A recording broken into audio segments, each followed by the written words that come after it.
Previously on Real Talk. Before the big show, tensions arose. Ladies and gentlemen, welcome back to another episode of Real Talk. Well, it's 2025, folks, and the new year is a time for new opportunities, rebirth, and 27 Stevias. How you like it?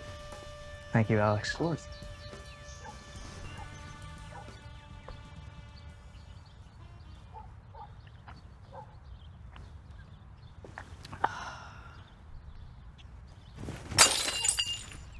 That was way too hot. Raise your ya. Raise your ya. Bonds were solidified. Well, they appear to be very healthy. They? You guys are having twins. And alliances were tested. The person receiving the poison rose and going home is... I'm sorry, Josh. Mind if I trade you this? Real Talk was never the same. Fallon's coming to the taping. It's been a secret audition this whole time. You never loved me, did you? Ever at all? You fucking bitch. Julia, no!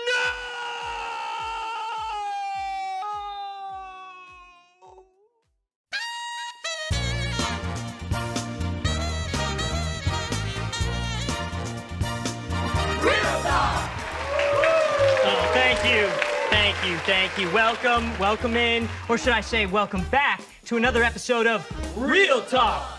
Well, it's 2025, folks, and the new year is a time for new opportunities. Rebirth. Maybe this year I'll become a born-again virgin. And it doesn't even matter, it doesn't, that I'm a virgin right now, because there's time this year to change that and then be reborn. There's time to do everything. What I mean to say is that we're looking forward. That's what matters. And if I may, I would like to read out Real Talk's official stances on the ins and outs of 2025. Now, these are not the official stances of Delta Kappa Alpha, or are they the official stances of the Church of Scientology? Just because I am a member of both of these organizations does not mean that I speak for all of us. Praise be. All right, here we go.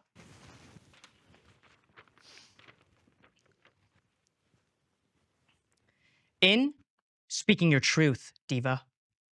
Out, health insurance executives. In, male Kegels. William, go ahead. Good job, buddy. Out, Bob Ross Chia Pets. He's dead. Let him rest. In, Ryan Seacrest. That is huge for him. Welcome back, bud. Come on the show. Out, Russia. In, 2019. That was my year, mama. Out, 5 inches plus. And I'm serious, okay? Because 4 inches is actually really very average. And anything more than that honestly hurts. Or at least that's what I've heard. Can someone say overrated? You're huge, sir. Everyone else is overrated, sir. That's what I like to hear. Something else I like to hear is the sweet, sweet sound of college students talking about what they might possibly, maybe do after college, if everything works out, of course. And this week's guest is none other than the woman who conceptualized Real Talk herself, Miss Brooke Westphal, everyone. So, let's get the show rolling. Stick around. I'm really excited to participate in this program. Actually, I'm most excited to see what my underlings think of my job at the helm of this fine machine that we call Real Talk. Mustache. Curran, we're not done yet. Curran! How do you do, fellow Real Talkers? I'm the new grip, B. Yep, looks good. What's with all the standing around for, huh? Let's get back to work, fellow grips. What's going on, Curran? They call me Bartholomew Cocklock, because it's my name. Boss man sent me down here to get some work done. Real pain in the ass, am I right? He's fine. Anywho, our little traitorous birdie told me y'all were thinking about unionizing. What's up with that? Who's the leader? Oh, sorry. Sorry. Just a little tense in the new work environment is all. Bro, this guy's crazy. Hey, how's it going? Sound guy? Hey. When is lunch? Papa wants his beans. Alex wants us to sneak our lunch in. Curran, he prefers his subordinates to go unfed. He has a fucking manifesto that says that people are more productive when they're hungry. This one time we actually did get lunch. I walk in, he starts fucking laying me and starts touching me all over. Oh, that's bad? That's bad. Oh, so we, as a crew, collectively, are not into that. To be perfectly clear, I don't want to mince words. You're saying no. No. No to the weighing. No to the wing. Oof. Maroon. Oh, looks like everything's in order here. Nice you guys to help out the boss with community outreach. Gave one of these to Chaz for his birthday. He's like not giving us our salary until we sign 100. Our salary is exposure. I'm terrified to know what kind. You know how he gets. Well, can only assume the best of professional intentions. Good work. That's what I always do. Good work, guy. So you guys the writers, huh? What's up with this Curran guy? I heard he's a really gentle and sweet boss, but does he work out? Has he been looking very toned lately? Curran, you can't undercover boss us. We wrote this sketch for you. Ah, Yeah, I literally wrote that exact line for you, and you made me rewrite it to acknowledge your massive gains. Hey guys, we're about to start. Can you come out here? Where's Curran? Oh my god. Honestly, I don't know why Brooke gave Curran hosting duties. No charisma, bad interviewer, and smells. Ugh. Yeah, I don't need some experience this bad. No, me neither. Man, I miss Brooke. I miss Brooke. And Curran, he's just bad. Yeah, I know. Brooke smelled nice. hey, you guys, I just think that maybe the boss man is just misunderstood, you know? Because he cares about this project a whole lot, and he's taking an extra year to do it. I mean, he's basically paying his tuition just to be in Real Talk, so maybe we should cut him some slack, you know? I'm back, bitches.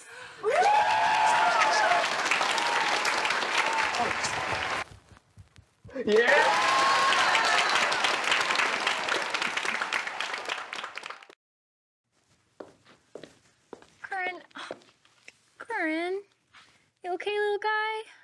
They call me Bartholomew. Get up. Come on. Don't look at me! Get up, Curran. Come on. Listen to me. It doesn't matter that we all hate you, champ. I gave you this role because I believed in you. You are Real Talk. Brooke, teach me how to be liked by the crew. Okay, little guy.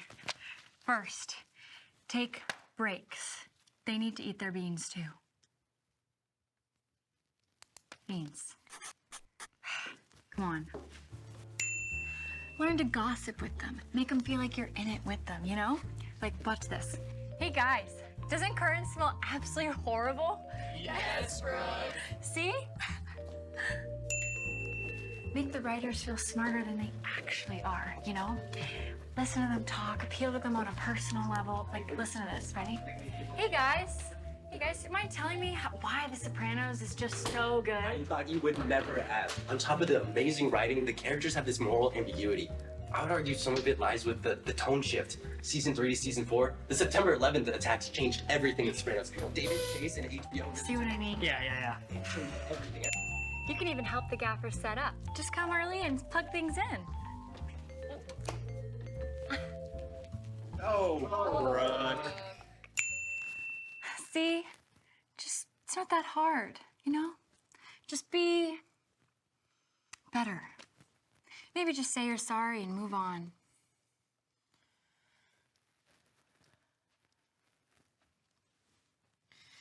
Well, I see that you are all people now. But I'm still weighing you. Alex, the scales. Baby steps. Baby steps. Ladies and gentlemen, welcome back. Today's guest is a former UCSB student, a DKA alum, a brilliant filmmaker, and a good friend of mine, Brooke Westphal. Hi, Curran. Hi, everybody. Welcome back. Thank you. It's so good to be back. Yeah, it's nice to have you back. Let me ask you. Actually, I have a question. Yes. First. That suit looks great. Thank you. Did you lay it out next to your bed when you went to bed last night? No, I didn't. I picked it off the floor. It was in a crumple, and I put on my shirt first, then the jacket, underwear last. So when everyone said you smelled, that wasn't a bit. No, that has nothing to do with it. I just smell in general. And actually, the problem is that my mom used to pick out my clothes for me. She would put them out in the morning, but she stopped calling. So, but I'm managing. I'm managing. Laundromat. Yeah, it's all blue too because I get to dress myself now. But back to what we were talking about, Brooke. You're back in Santa Barbara. Yes. How does it feel to be back? Do you get those IV flashbacks? Because I live like 10 minutes away. Every time I come into this place, like war. I mean, it is like the most beautiful place to be, and I do get nostalgic when I think about all the wonderful memories that I've had here. But I'm super excited for what's next in LA. So I'm grateful to be back, and yeah. Where are you staying? My boyfriend and his family live downtown, Mhm. so I came up on Wednesday actually, after the fires in LA. So wanted to get out, and I'll move back down next week. Okay. Because I moved on Tuesday. Awesome. Yeah. Dinner plans? My boyfriend is making, I think, macaroni and cheese, Oh, and you can cook. and I'm lactose intolerant, so please pray for me. Okay, interesting choice, mac and cheese. Well, since you're back, Brooke, we might as well ask some questions. I wanted to talk a little bit about a wonderful movie that you made that I hold very close to my heart. It's called Young People. I saw it on debut at Real Loud. Tell me a little bit about the movie, even though I'm the biggest fan. Thank you. That's very sweet. Yeah, it's a silent film, and it is about a young relationship, a young college relationship, struggling when their relationship is tested by the forces of loss. I wrote it when I was studying abroad in Paris, my junior year, and it's definitely influenced by my own loss that I've experienced in my life. My cousin passed away almost 5 years ago now, 3 at the time, and I just considered what it might be like to be in a relationship while dealing with that loss, and how I might show up for my other partner. And that's I mean, that comes through very clearly in the film. I think it's very well done, very well composed. What was the process of making it, putting it up at Real Loud, still working on it, right? Well, yeah, I pitched it at DKA, and it was originally had dialogue, made it silent. We shot on film, 16mm film, which was really exciting and really challenging, but in the end, so rewarding. I've won some beautiful, beautiful awards, starting at UCSB, Yes. the Real Loud, Yes. Scott Wells Golden Reel Award. And City of Angels. Yes. Film Festival. Yeah, that was incredible. Back in October, I won the Best First Time Director Award. The wonderful film director, Lisa Crisato, she's just amazing, and I'm so grateful for that opportunity. And I am still working on it. It's been pulled out of the vault because I met an Emmy-nominated composer named Phil Giffen, who wanted to play around and give her new life and rescore it. And I'm shout out really, Phil. really excited about that. Yeah. Shout out Phil. Shout out Phil. And I think it'll go back in its festival run. Okay, Score. very cool. I'm excited to see Thank you. another version of the film because Yeah, me too. it's timeless. Me too. Thank you. Yeah, and I know the score was live when I initially saw it. Yeah, it was. Our wonderful Brandon Yee, who's also a DK member. Yes. It was a live performance. That's how the Real Loud Festival works at UCSB.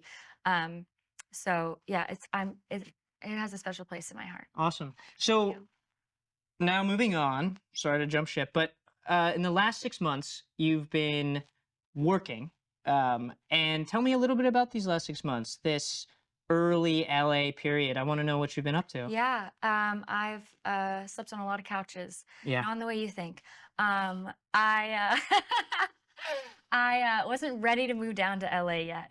With everything going on with my own life, kind of just figuring out where I wanted to be. I was up in the Bay Area. I was down here in Santa Barbara, and then going down to LA pretty frequently. Hence the crashing on friends' couches. And so I've been working, and there are a lot of contract freelance PA gigs. I've worked for The Masked Singer. I've worked on 2 amazing feature films. I've worked an award show.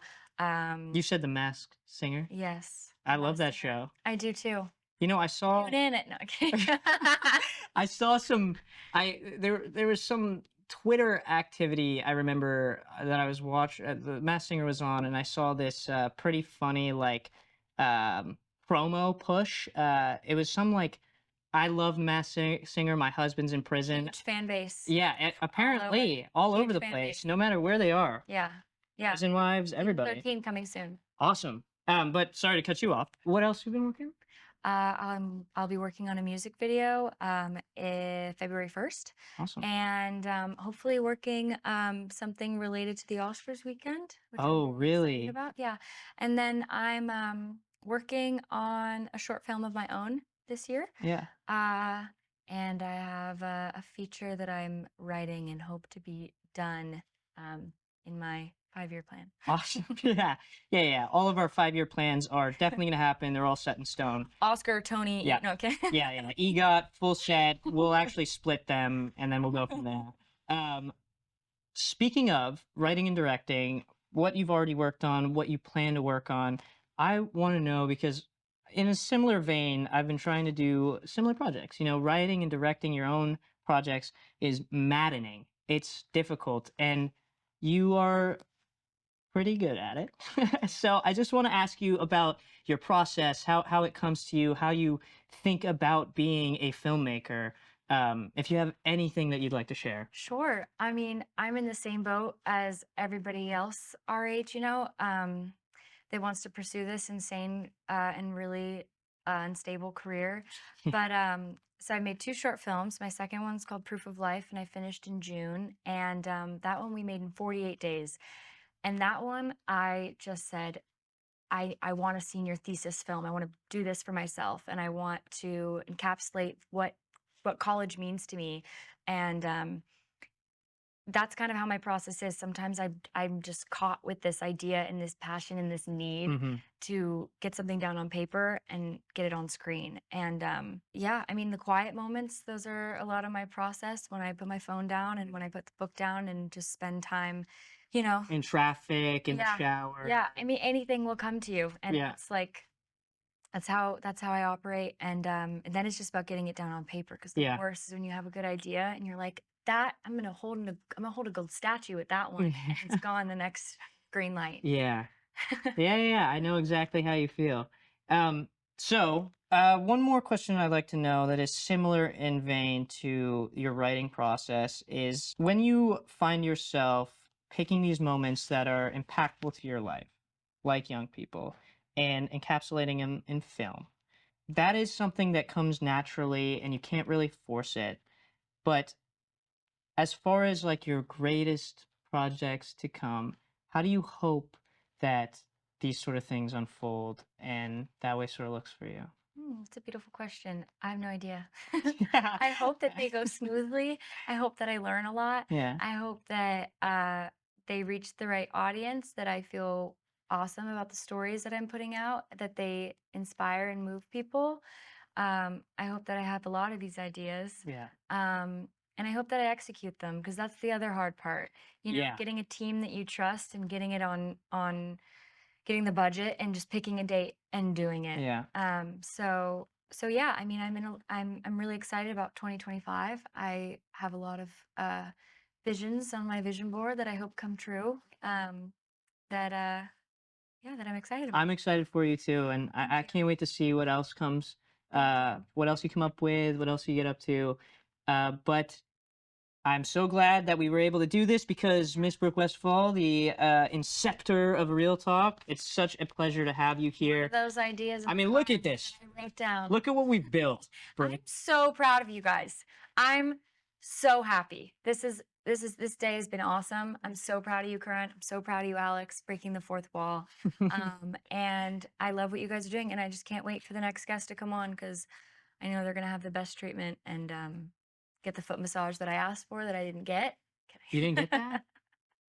The back massage, none. Okay, well, we'll fix that. Welcome to our weekly news segment, Current Events. I'm your host, Curran Seth. That's why it's called Current Events. As you know, I deliver the news as soon as I receive it. Live, breaking news. TikTok has now been banned in the US. Therefore, I will be killing myself on Instagram Live.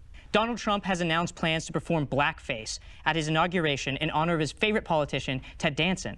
Performing at this inauguration will be the popular band The Village People.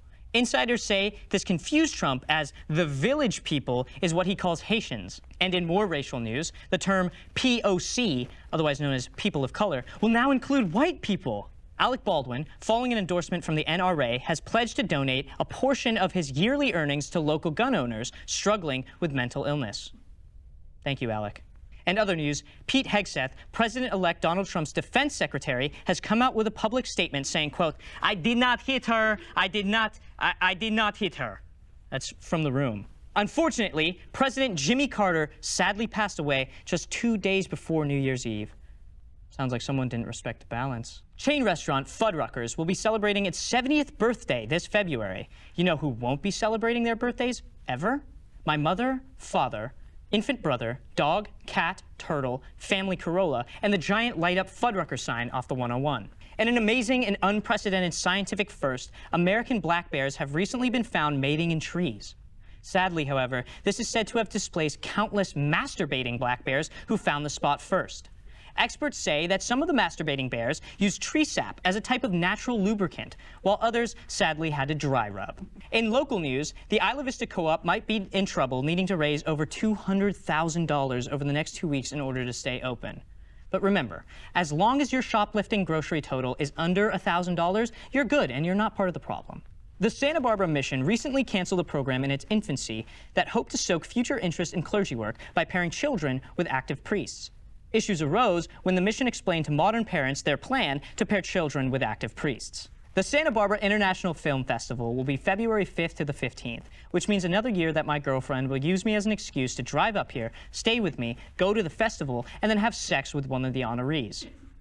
Last year it was Bradley Cooper. And this year I would just like to say in advance, fuck you, Timothy. And she's a good girl. Take care of her. Bambini the gorilla, niece of internet legend Harambe, was recently introduced at the Cincinnati Zoo. The hairless 3-pound, 2-ounce Bambini tongue-in-cheekily paid homage to her uncle's famous viral moment after a young boy dropped into her enclosure and Bambini was immediately shot in the face. In personal news, I have just started seeing a therapist. She talks to me, and she gives me positive affirmations. She actually really cares about me, and it's nice. Sometimes when I'm being good and making progress, she actually pulls out her right boob and just lets me look at it. I like it when she does that.